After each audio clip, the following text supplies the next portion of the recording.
dina ko porter préjudice si on sait que aussi Ousmane Sonko partira avec la majorité parlementaire itam loolu itam c'est un fait qui est là est-ce que itam loolu sax moom mooy tax Diomaye itam mënagul ba tey jii nii séparé ak moom parce que aussi am na fu Ousmane Sonko téye fu dëgër fi nga xamante ne ça peut contrebalancer un peu. waaw surtout que suñu xoolee ce que la loi a prévu ci côté yu mel noonu. Diomaye pour mën a gën a équilibrer le Parlement l'Assemblée nationale aurait besoin de la dissoudre. Oui. te loolu je pense il faut au moins 2 ans. oui ñi matagul. 10 ans yi matagul au mois de septembre. je loolu pense option la bu Diomaye mën a am mais. c'est oui. pas immédiat. même beaucoup dissoudre est-ce que qu'est-ce qui dit que dina am la majorité. mais politique dafa ànd ak risque nag. mais est-ce que actuellement est-ce que les chances ne sont pas quand même minimes à l'heure où nous sommes. pour Diomaye am une majorité à l'Assemblée nationale. mais politique risque la même boo amee chance minime risque la je me demande même est-ce qu'il a le choix. mais Imam s'il vous plaît nañ taxaw ci point boobu yow en tant que conseiller nga nekkoon tey conseiller Diomaye di nga ko conseiller tey jii nii mu dissoudre l'Assemblée nationale organiser yeneen législatives. pourquoi pas dans le contexte actuel. waaw le contexte actuel c'est quoi. le contexte actuel c'est que le contexte actuel c'est qu'il y a une majorité Pastef au Parlement c'est pas la fin du monde c'est juste une position politique donc ña nekk Parlement bi sénégalais ñoo leen voté loon. Imam dëgg Imam ñeme nga de. waaw oui.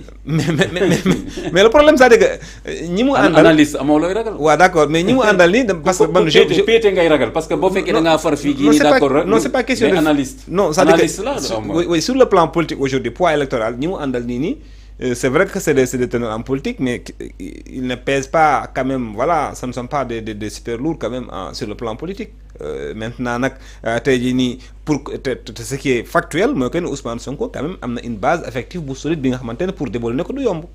waaw mais dama la bëgg a wax loolu yëpp nga wax Diomaye xam na ko te terewul mu ne man je tiens à ma coalition oui nee na je tiens à ma coalition. alors que moom liggéey na pendant presque au moins ak Pastef comme 10 ans xaw ma en tout cas voilà depuis waaw nekkoon xaw ma secrétaire exécutif xaw ma. il fait partie des membres fondateurs de Pastef. voilà et même contrairement à Ousmane Sonko. voilà en plus ñi xam parti bi man li ma ci jot a xam vraiment li mu wax noonu kenn mënul effacer sama li ma def Pastef c'est hyper vrai c'est-à-dire c'est quelqu'un il paraît qui se tue au boulot sur la gestion au quotidien du parti loolu am lu ko gën a metti. d'ailleurs sax léegi parti dañ koy xaw a privatiser entre guillemets. am na benn parti xaw ma kan la par exemple coalition bi. coalition kii Benno Bokk Yaakaar. ak nu mu tuddati ak PDS xaw ma lan la dañ am kenn koo xam ne xoolal kooku mooy gérer les affaires du parti au quotidien parce que lu lourd la lu metti la. ñoom kanfoore yi dañuy xaar rek instance yi. pour ñëw. donc il paraît que Diomaye c'est quelqu'un justement qui mettait la patte voilà aussi bien pour Sénégal que diaspora bi. am na ñu bëri ñoo xam ne leen Diomaye laa xam moom ngay waxal. non il connaît le parti. tout le monde loolu on en disconvient pas. donc il connaît le parti. oui. donc il sait aussi que le parti s'est mobilisé il sait tam yan conditions la accéder au pouvoir donc su fekkee ni malgré tout ça il dit man je mets en place ma coalition et ma coalition doit pas être atone il le dit par rapport au PASTEF. parce que en face de l'opposition classique taxul pour man muy wax donc. loolu yëpp xam na ko léegi beneen bi mooy bu fekkoon Diomaye pour man n'est pas prêt aujourd'hui à en découdre politiquement avec Pastef yëpp du ko ci fekk parce que plusieurs fois il a eu des avertissements yu koy wan ni Pastef dans sa base et en particulier le staff et en particulier le président du parti Ousmane Sonko d'accord ñu ci option bi mu jël ni pour aller vers la coalition déjà bi mu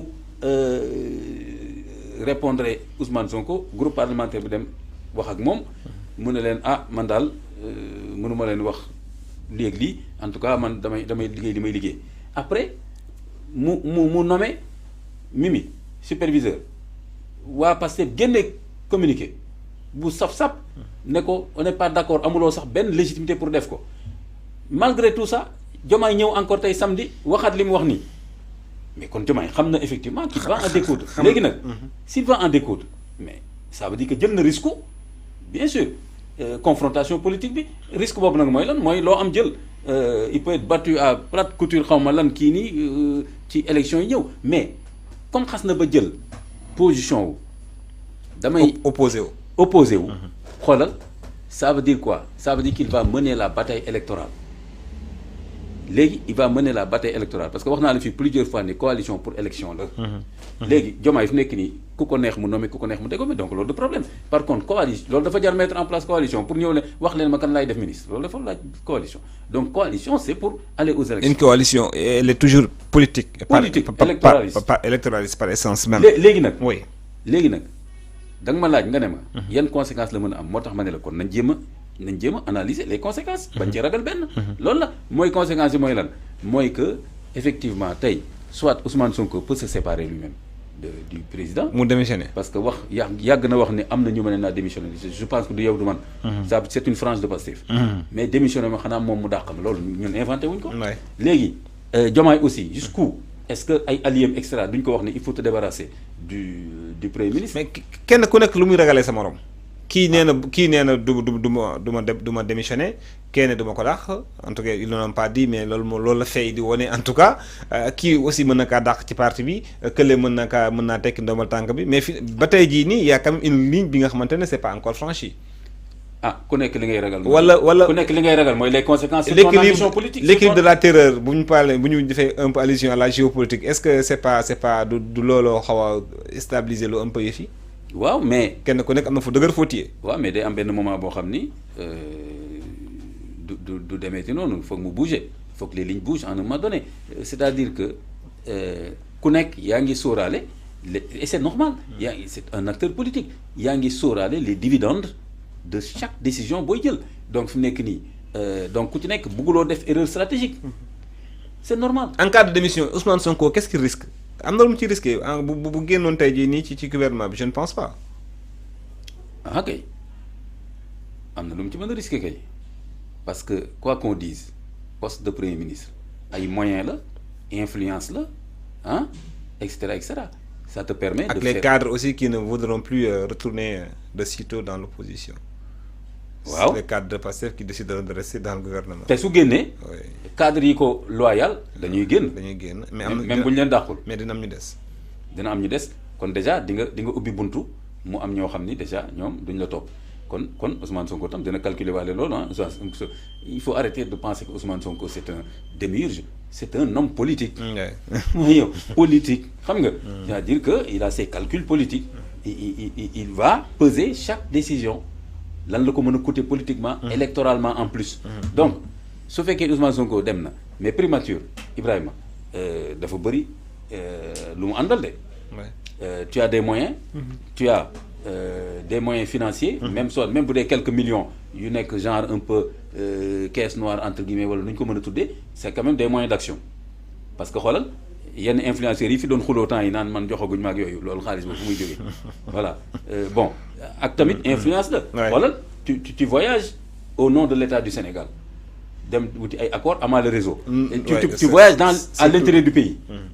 En même temps tu te fais des réseaux dans le pays parce que ñoom seen voyage ce n'est jamais voyager rek def benn meeting. donc des voyages économiques ak yu mel noonu. donc tu contrôles beaucoup de choses tu contrôles les politiques publiques. donc loolu du lu woyof. balaa ngay bàyyi il faut nga xalaat bu baax a baax yan conséquences. parfois nga dem conseil de sécurité. waaw xam lu xew ci dëkk bi. donc waaw léegi boo xasee balaa si primature bi xoolal xamatoo dara ci état bi ni muy fonctionner. Ibrahima dara dootoo ko ci xam.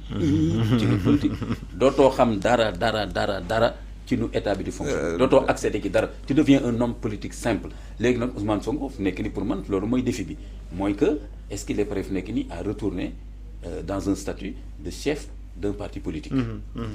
loolu c'est la grande question. léegi Diomaye aussi il est en train de se dire su ma ko limogé qu'est-ce que je gagne qu'est-ce que je perds su demalee boppam qu'est-ce que je gagne qu'est-ce que je perds fi ma toog nii di waxtaan ak yow nii Mimi Touré mi ngi toog Abdourahmane Diouf le ministre du commerce ak ñeneen connus et inconnus anonymes ñu ngi toog ci wetu Diomaye xoolal ni ñu toogee nii di waxtaan di teg ñoom tamit les différents scénarios seen pion. c'est sûr politique dafa ànd ak tactique ak calcul. waaw tactique ak calcul dara newu ci li bon mooy wax loo gëmul ak wax lu dul dëgg ak yu mel noonu mais calcul ak tactique dafa bokk ci politique. C'est pas un peu regrettable quand même qu'on en est là ci réew mi nga xamante ne un peu quand même c'est un peu difficile sur le plan économique bien sûr parce que ils l'ont même eux-mêmes dit les défis sont majeurs par rapport ak héritage bi nga xamante ne am nañ ko ñoom héritage bi lañ koy bàyyale ci situation wu dëkk bi mais bu ñu fi toogee tey jii nii di wax en tout cas dualité diggante ces deux hommes là est-ce que c'est pas un peu regrettable ci fi non ça peut être regrettable que pour le PASTEF. Et pour le pays? Pour le pays, on va voir. On va voir. Ah oui. Comment ça pour alors, le pays on va voir? Comment ça tu vas voir encore sur les réseaux sociaux ñu ne waay Imam Kanté sax dafa bëggoon ñaar ñi fantasiro mais analyste laay waxee. xoolal dama la wax ni Ibrahima xoolal personne ne peut il faut être vraiment nu ma ko mën a waxee. il faut être vraiment benn waay bu prétentieux ngeen baal ma wax bi. pour wax ni forcément. situation bi dafay déboucher ci loo xam ni baaxul ci réew mi. Je ne ferai pas ce pas-là en tant qu'analyste. Non, non, non, non. Situation bi tam mën na indi clarification. Mën na indi clarification. li ma bëgg a wax ci loolu mooy. problème la au sein de PASTEF. Donc fu mu nekk nii c'est PASTEF qui a un problème. Lan la war a expliquer Sénégalais comment se fait-il que